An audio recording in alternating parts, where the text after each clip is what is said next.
That's all trip இது ஒரு auto மற்றும் கேப் புக்கிங் ஆப். சின்ன டவுன்களுக்கு விசேஷம், கோயில், குளம்னு டூர் போறவங்க ஆட்டோ கேப் கிடைக்காம ரொம்ப கஷ்டப்படுவாங்க. அவங்களுக்கு இந்த ஆப் ரொம்ப பிரயோஜனமா இருக்கும். கீழே டிஸ்கிரிப்ஷன்ல இருக்க லிங்கை கிளிக் பண்ணி தட்ஸ் ஆல் ட்ரிப்பை டவுன்லோட் பண்ணிக்கோங்க.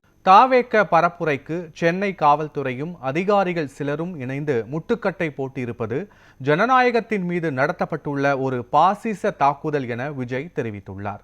இது தொடர்பாக பதிவிட்டுள்ள அவர், பெரம்பூரில் தேர்தல் பிரச்சாரம் மேற்கொள்ள அனுமதி கோரப்பட்டதாகவும் உகந்த இடம் அல்ல என்று கூறி அனுமதி மறுக்கப்பட்டதாகவும் தெரிவித்துள்ளார். தாவேக்க தேர்தல் பிரச்சாரம் மேற்கொள்ள முயற்சி செய்யும் போதெல்லாம் திமுக அரசு ஏதேதோ காரணங்களை கூறி அனுமதியை தாமதிப்பதும் அல்லது அனுமதி மறுப்பதும் தொடர்கதையாகி வருவதாகவும் விஜய் குற்றம் சாட்டியுள்ளார்.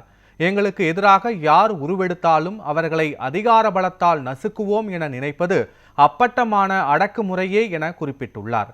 தாவேக்காவை கண்டு திமுக எந்த அளவிற்கு அஞ்சுகிறது என்பதற்கு இந்த தடையே சாட்சி என்றும், சட்டமன்ற தேர்தலில் ஜனநாயக விரோத திமுக ஆட்சியை தமிழக மக்கள் வீட்டிற்கு அனுப்ப போவது உறுதி என்றும் விஜய் தெரிவித்துள்ளார்.